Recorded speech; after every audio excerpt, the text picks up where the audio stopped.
السلام علیکم ورحمۃ اللہ وبرکاتہ۔ مجھے ایک ایسی خاتون سمیرہ کے ساتھ سفر کرنے کا موقع ملا جو اوبر کی گاڑی چلاتی تھی۔ میں بہت شش و پنج میں تھا جب میں نے اسے کال کی۔ بہرحال وہ مجھے لینے کے لیے پہنچی تو میں نے اس سے پوچھا میں آگے بیٹھوں یا پیچھے۔ اس نے کہا آگے بیٹھ جائیں۔ میں پوچھنے کے باوجود پیچھے بیٹھ گیا۔ کچھ خاموشی کے بعد اس نے بات شروع کی تو کہنے لگی آپ پہلے آدمی ہیں جنہوں نے پوچھا اور پوچھنے کے باوجود پیچھے بیٹھ گئے۔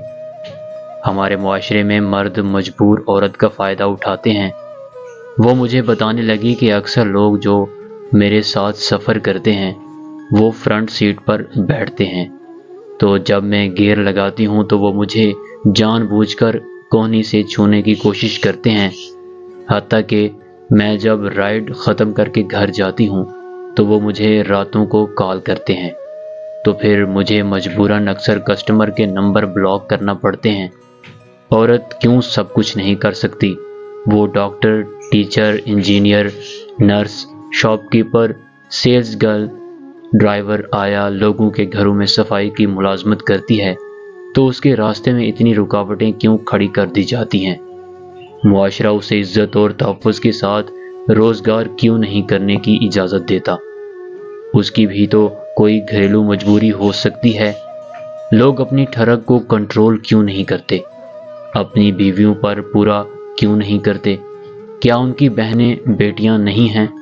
سمیرہ نے اوبر ڈرائیور بننے کی مجھے اپنی روداد سنائی کہ اس کے والد تقریباً اندھے ہو چکے ہیں اور اس کی والدہ ایک گھر میں کام کرتی ہیں۔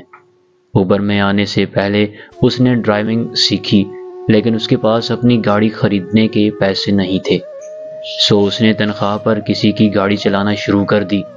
وہ ایک کمرے کے گھر میں رہتی ہے اور اکثر گھر کا کرایہ دینے اور بہن بھائیوں کے اخراجات پورے کرنے کے لیے اسے 14 گھنٹے بھی کام کرنا پڑتا ہے۔